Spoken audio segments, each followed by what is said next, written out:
ప్రేక్షకులను కడుపుబ్బా నవ్వించే జబర్దస్త్ అనే బుల్లితెర షో ద్వారా పరిచయమైన కమెడియన్ నూకరాజు. అదే షో ద్వారా పాపులర్ అయిన హాట్ యాంకర్ రష్మి చెప్పు తెగుతుంది అంటూ నూకరాజుకు స్ట్రాంగ్ వార్నింగ్ ఇచ్చింది.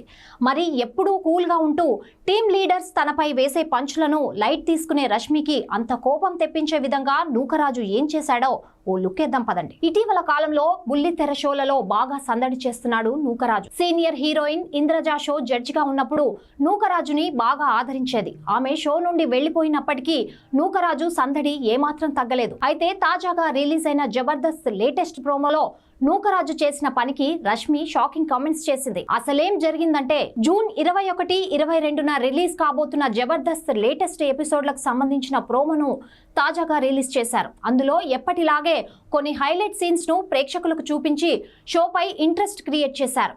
ఏంటి రష్మి అని నూకరాజు ముందుగా రష్మిని పలకరించాడు. వెంటనే రష్మి స్కిట్ లో కామెడీ ఉంటుందా లేదా అంటూ పంచ్ వేసింది. ఆమె 2-3 సార్లు చెప్పినప్పటికీ వినిపించనట్లుగా బిహేవ్ చేశాడు నూకరాజు. దీంతో విసిగిపోయిన రష్మి రా ముద్దు పెడతా అని పిలిచింది. నూకరాజు వెంటనే ఆనందంతో పరిగెత్తుకుంటూ వస్తుంటే చెప్పు తీసుకొని కొడతాను అని వార్నింగ్ ఇచ్చింది. దీంతో నూకరాజు నవ్వుకుంటూ అక్కడే ఆగిపోయాడు. నిజానికి ఇదంతా ఫన్నీగానే జరిగింది, కానీ జబర్దస్త్ నిర్వాహకులు తాజా ప్రోమోలో దాన్ని హైలైట్ చేయడంతో వైరల్ అవుతోంది. వీరిద్దరి మధ్య జరిగిన ఈ ఫన్నీ సంభాషణకు సెట్ అంతా నవ్వులు విరబూసాయి. నమస్కారం, నేను మీ ఎస్తర్ని. సో ఎస్ఆర్ న్యూస్ ఛానల్ కి సబ్స్క్రైబ్ చేయండి, మీ సపోర్ట్ ఇవ్వండి. లేటెస్ట్ అప్డేట్స్, లేటెస్ట్ న్యూస్ కోసం ఫాలో అవ్వండి.